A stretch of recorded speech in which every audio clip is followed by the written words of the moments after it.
Well, everybody, thank you for coming along today and welcome to EQA's presentation of Implementing Quality Assurance, or QA that actually works. My name is Murray Spears. I'm the Managing Director and founder of EQA.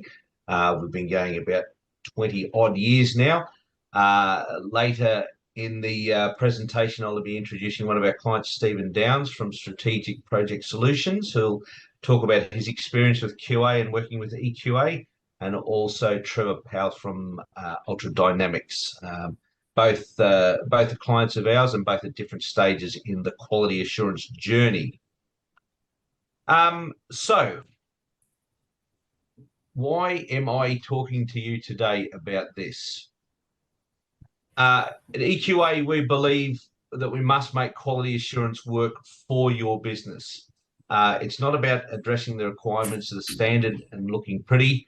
It's about actually bringing benefit to the business, and in that way, we can start to see advantages, and also planning and looking at issues is something else that is under control. Then we're not just jumping from situation to situation.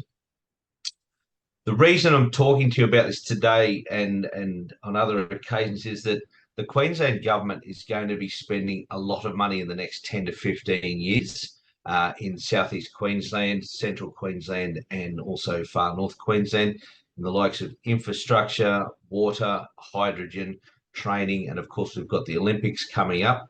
So that means that a lot of companies that are sitting in the middle are going to be stepping up and leaving a bit of a void. So there's going to be more need for companies to step up and be working with government and big business. And in order to do that, quality assurance is a very important part of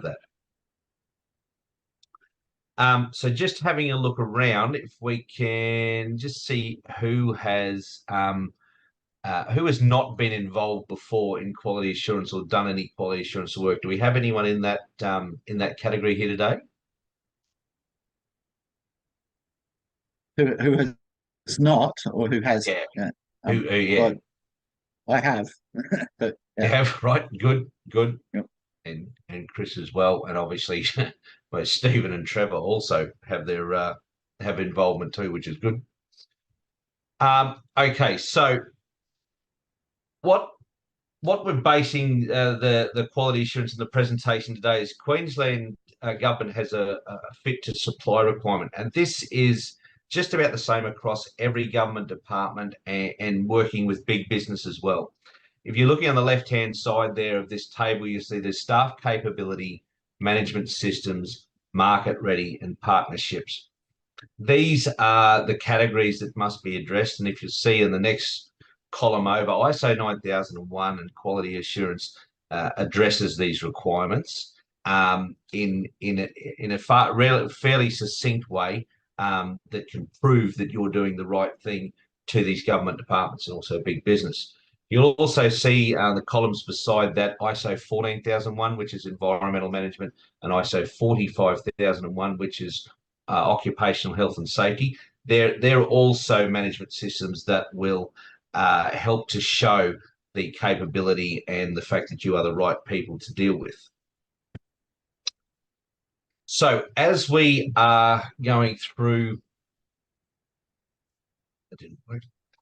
What we'll be doing today is concentrating on ISO 9001, which is quality assurance. The others are important, but we'll just stick with quality assurance, or I'll be here talking for hours about that. What this essentially does, quality assurance, it shows that you are the right organisation for government and big business to look at. And that's the path that's the path that brings about the growth and expansion of the business. These things have to be controlled, and that's essentially what quality assurance will do. Will set up and control the business as we're going along. So in order to understand quality assurance and in order to make it work for you, we need to come back to basics, right back to basics. There are a lot of consultants out there, I'm not going to name any obviously, but who overcomplicate these things and try to get businesses to change to the way that they want it to work, or to change to meet the requirements of the standard. And that's not the intent, as you'll see as we'll go through here. So quality assurance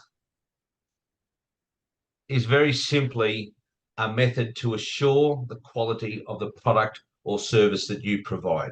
Okay, so it's doing the job right the first time and every time after that. And there's two outcomes in quality assurance, and only two outcomes. The number one is a happy customer, and number two is continual improvement of your business. Now we'll break those down a little bit further. A happy customer, very simply, is a repeat customer, is a customer that pays on time, and a customer that says nice and good things about you out in industry. And we all want that. Continual improvement. This is something that in my 20 years or plus of experience is not done very well. The seven most expensive words in business are, but we've always done it that way. So continual improvement is the act of, as it says, continually improving your business. But it's not making change for the sake of change, which is what we do tend to see a lot in this business.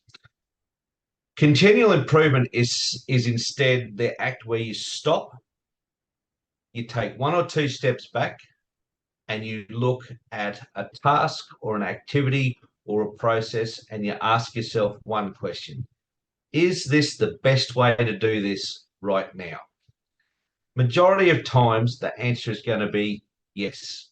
But every now and then, something will pop up, something will make you think, you know what, I want to have a look at this. There could be better technology, there could be more efficiencies, it could be better, different ways of doing it to improve, but not change for the sake of change. So quality assurance is a tool to enhance and manage your business. It is not a set of rules that hamstrings your business and doesn't allow you to do certain things. We hear it all the time. Oh, we've got to do this because our QA manual says, or we can't do that because it's not in our QA manual. Change it. If you need to do it, if you want to do it, change it, but make sure it's working for you.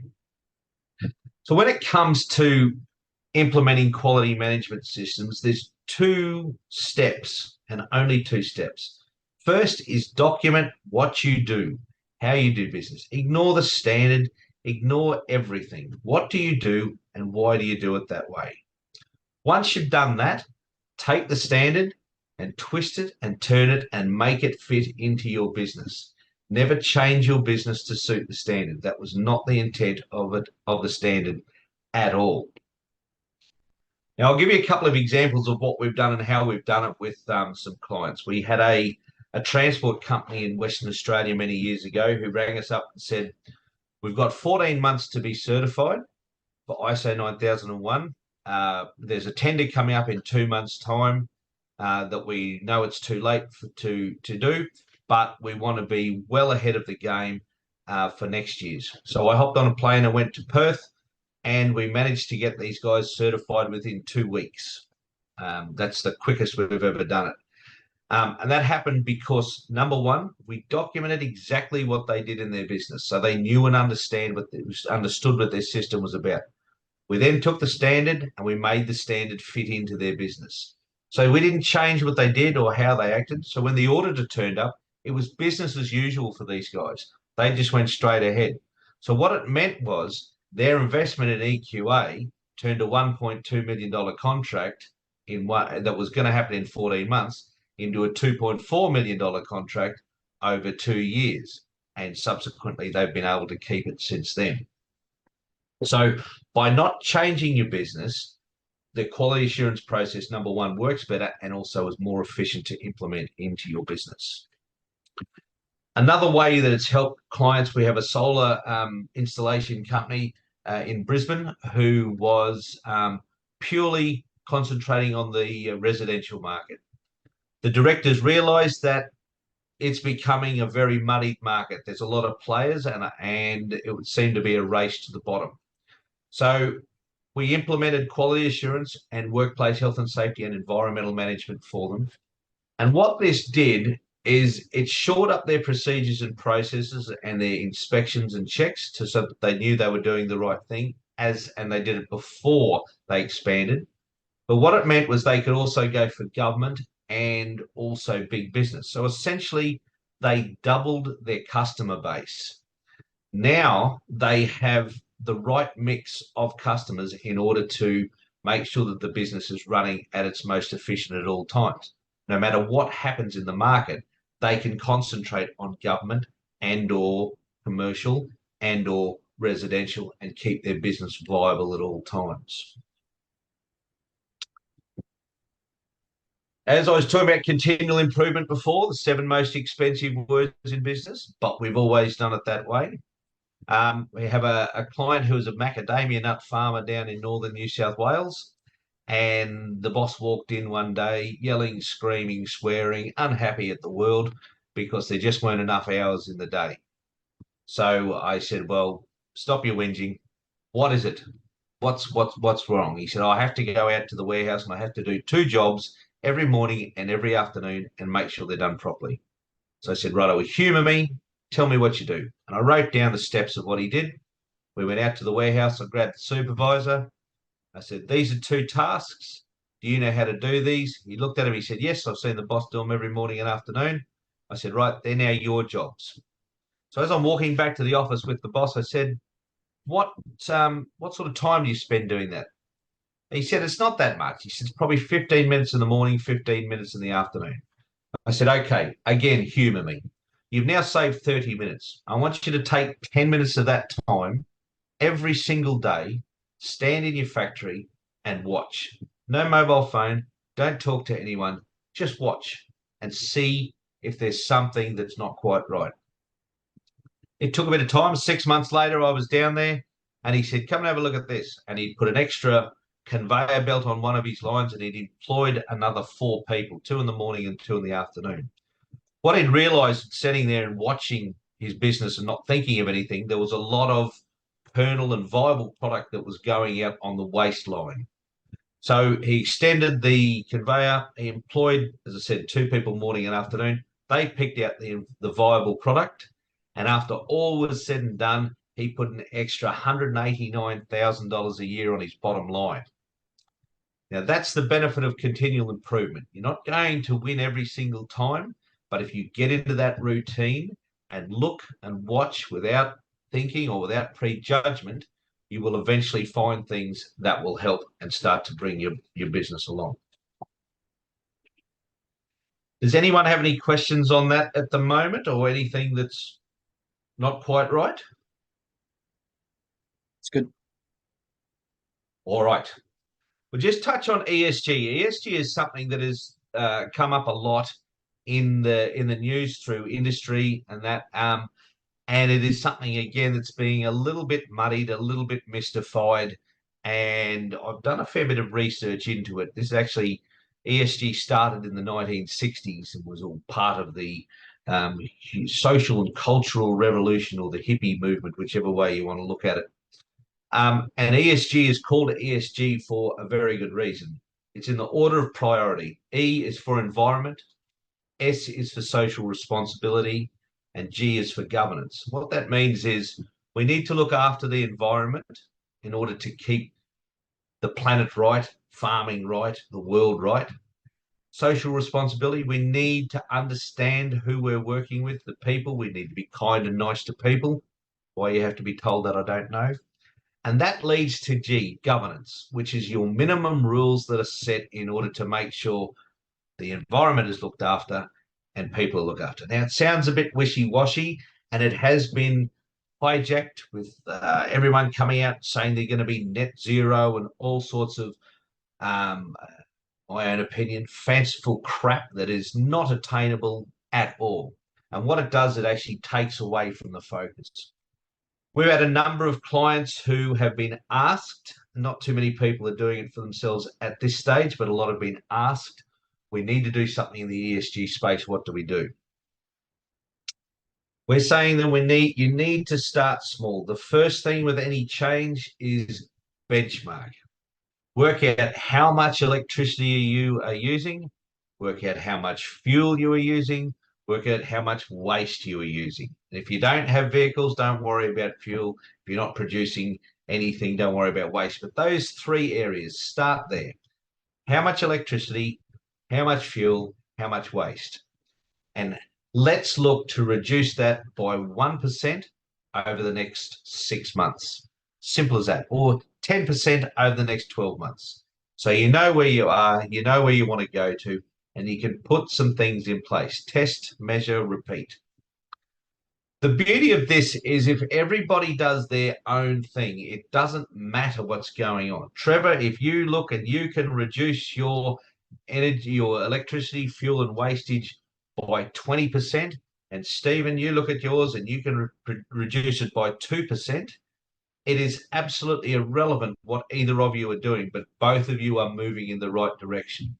The whole idea of ESG and the vibe behind it is that everybody does their own little thing and eventually everything improves.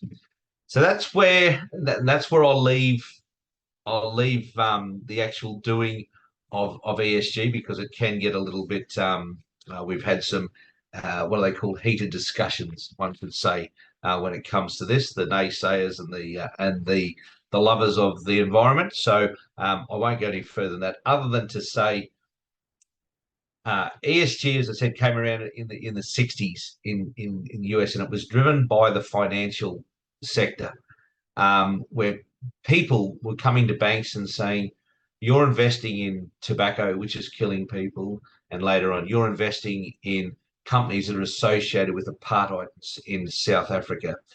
And bank customers said, we don't want to be associated with that, so we're going to withdraw our money. And initially the bank said, we don't care. A couple of you taking your money out, we couldn't care less. Then after a while, they realized it was happening a lot. It was a social movement. People were doing it. It wasn't the government telling them, it wasn't big business. So the banks finally realized, you know what, the people are talking and we need to pull ourselves into line with them. So a lot of them stopped. That's where this ESG movement came from. It wasn't a political movement. It wasn't a big business movement. It was a social responsibility movement. And that's what it is at the moment as well. Okay. Unfortunately, I know everyone loves listening to me for hours and hours, but what we'll do is we'll just hand over to Stephen Downes from Strategic Project Solutions. Stephen is a relatively new client. It's come in the last couple of months, and we've just finished writing his quality, safety, and environmental management system. And I believe, Stephen, we've got dates set for your audit coming up.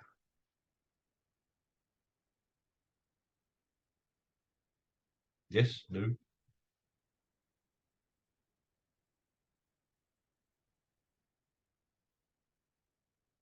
Stephen? Yep, sorry, with you now. That's all right. So yeah. you've got, I was just saying, you've got dates for your audit. They've been set? Yeah, correct. So I hope to be fully certified by March. Okay, excellent. All right, can you just go through, just tell everyone what SPS is and why you needed quality assurance, and then what the outcomes is, what the benefit that you've seen from that. Yeah, happy to, Murray. So Strategic Project Solutions, we're a Brisbane-based small business. When I say small business, we sort of punch above our weight. In the last 7 years, we'd sort of handled $150 million worth of clients' funds in both for the coal mining industry, doing regulatory approval, so getting mining leases approved, or building infrastructure like conveyors and roads and underground services, etc. So we sort of provide those project management services. I've always worked in the coal mining industry for 30 years. And the last 7 years, I've been running Strategic Project Solutions. And we're in a fairly comfortable zone where we only have 8 employees that are out in the field.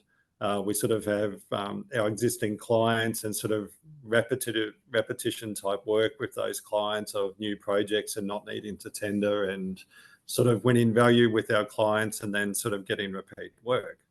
But the problem that I found was that if we wanted to grow into different sectors and we wanted to grow outside of the coal mining industry, we needed to document the things that we currently do.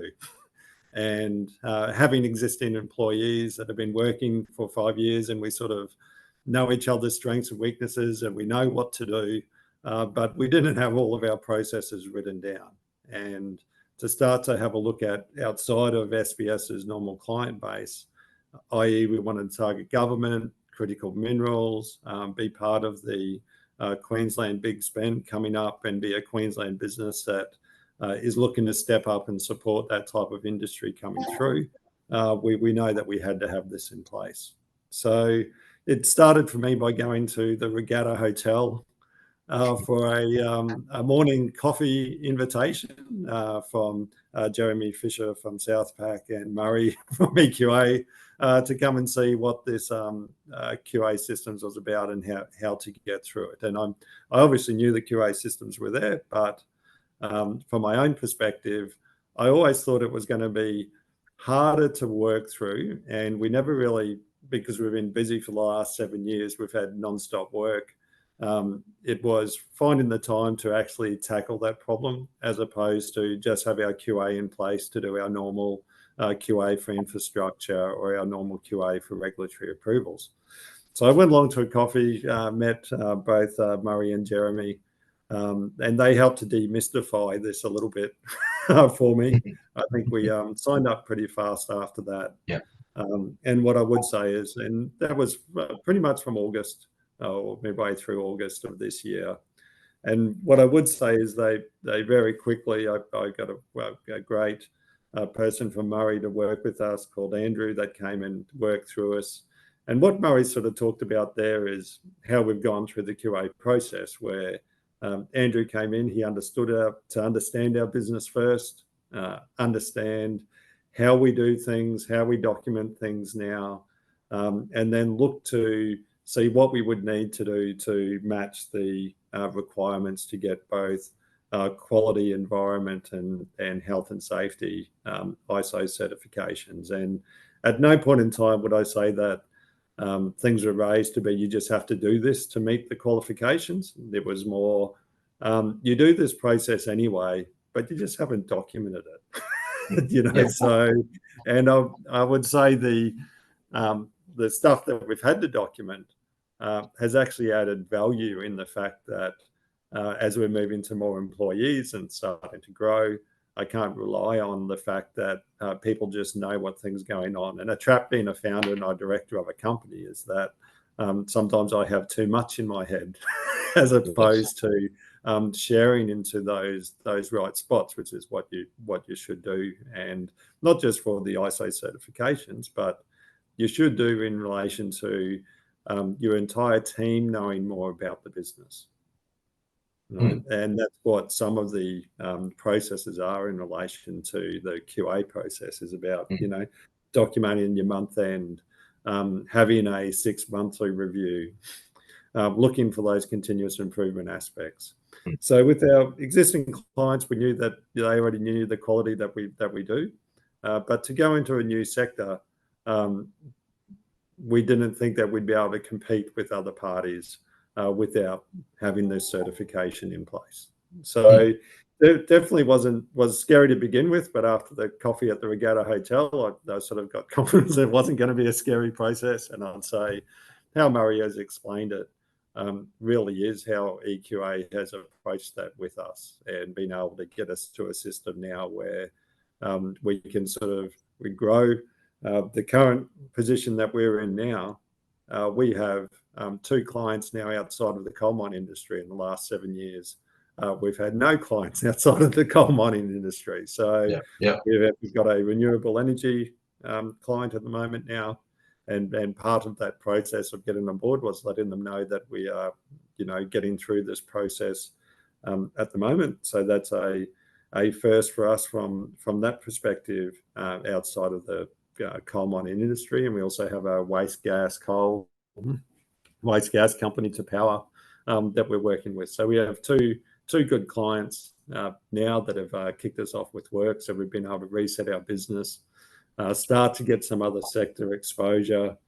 and more importantly, now we've used this springboard with EQA and our QA systems, not just to build SPS, but we now formed a company called Veldon, which is Queensland's first major EPC infrastructure company, where SPS now is, with our systems, is doing the EPCM management of that. And we would not have been able to do that without having not just growing our own business with SPS, but now part of a larger business with the Veldon Group, which again is really stepping up to build Queensland's infrastructure going forward. So, yeah, I would completely endorse the process. For us, it's been a successful process and a value add process, not a, oh, gee, we've got to do this QA system and we just got to tick these boxes going forward. It's actually been a value add system to our business going forward. There's helped my entire team's work more efficiently together, but also say to the outside world that we do have the IMS and the systems in place to undertake work, and we could be a trusted partner to do that when you don't know us. Thanks very much, Sam. That was very comprehensive. Thanks for that. Trevor Powell from Ultra Dynamics.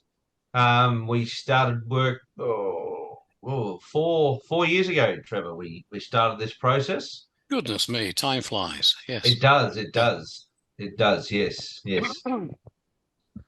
Okay. Sorry. Trevor, do you just tell us who Ultra Dynamics are, how it came about, and what you do, and why quality assurance was something that came on your horizon, and what it's done for you over the last 4 years. My pleasure. I should have made some notes because a lot of what you said previously struck a chord right the way through. Okay. Ultra Dynamics produces high-tech process measurement equipment. Right? I've been in business for 22 years. Right? We deal with the big end of town. By that I mean Rio, BHP, the big players. Newmont, the biggest gold miner in the world. Okay. A very, very important thing, and I'm not going to say how big Ultra Dynamics is. Very, very important to these people is that I wouldn't say they want to know how much sand they can kick in your face, but you need to have all the boxes ticked, if you like. And there are pillars that the reputation and your presence rely on, right? There are things, for example, when you're responding to a tender, they'll ask, have you got $20 million worth of public liability? Yes. Do you do bank guarantees? Yes. There must be no in this at all. Otherwise, it's a chink. And a major chink, which is very, very important, is they always ask, do you have a quality system? Okay. Now, that's why I did it, okay? Because to be able to say that you have a quality system which is externally audited is a major item, okay? It's giving credibility to Ultra Dynamics, right? So to all intents and purposes, there is no chink in the armor. I'm a multinational who has been around for 22 years, and I know what I'm doing. Okay, that's why I started. Okay, that's the basis of it. I'd always held off. I'm sorry, I can rant on for hours on this one, but I'm trying to give the story, if you like, right? And the reason I'd always held off is because I worked for a company one time, and they went for accreditation. And they went to with one of the big names, I don't know, Lloyd's or somebody. It cost an absolute fortune. And the procedure was really long, involved, tortuous. I must admit that it did, the tail did not wag the dog. It was, the quality system that was produced was a reflection of what was done. Right, okay. Now, I was very pleased to meet up with Murray. And it was through a third party, and I'm very pleased I did. Because Murray made it very simple, and it was relatively low cost, and I was very pleased at the way it was tackled. And what I was particularly pleased about was that the procedures we had in place were already the makings of a quality system. And as I think it was Stephen said before, that it was a question of documenting what we do. And that was really the main part of it, the formalization, making formal the procedure that we have of issuing quotations and quality control of the product we make, all that stuff, right? And that sort of legitimized what we were doing, how we were doing it. And I really was quite pleased that we were already doing it pretty much right. So it was putting it into sort of legitimizing. Yes, I think that's the right word of what we were doing. Okay. So we have gone through that process. It was relatively straightforward. We've been audited twice now, which has not been an onerous task. Pretty straightforward. People come in, they ask to see the latest one of whatever it is. Not really anything you need to lose sleep over at all. Okay. So that's the one side of it. The fact that now we have this major thing that the big end of town can say, yes, Ultra Dynamics has achieved this quality status, that we can be confident that we're going to get a quality item which is fit for purpose. Okay. But the next thing that was an unexpected benefit from this was that I think it's a definition of insanity, isn't it? That doing the same thing and expecting a different outcome, right? Why do we do things this way, right? Because we've always done it this way. Okay. Now you're saying don't do change for the point of the just for change's sake. Unfortunately, in the business I'm in, which is a process measurement technology, high tech, right? I have to change all the time, and all the time. It's a bit like being on those travelators in the shopping centers, all right? If you stop on that, people are actually going past you because you're going backwards just by not making advancements, okay? There was an American company that produced online elemental analysis, right? Apparently they were taken over by venture capitalists. And the first thing they did was to fire the R&D department. Well, there you are, right? They're going backwards. I have to change, I have to move on. And this was the unexpected, if you like, benefit, because it formalizes again in this quality system. What are our projects to make improvements, to change and move forwards, okay? And we have, it makes you look at what we're doing. How am I going to grow my company? One of the things that action items is, I want to double the size of the company, okay? How do I do that? Well, it's going to be new products, which is new technologies, and selling more of what we've got. And how do we do that? So again, what's the strategy to do all these things? And so I'm very pleased with that as well. It makes you look at what you're doing, how you're improving it, and how you're going to move forwards. I think that is the two sides that I'd like to say. I'll probably think of something else as well I might have missed out, but there you are, Murray. That's what we found so far. Thank you. Thank you very much. Thank you very much.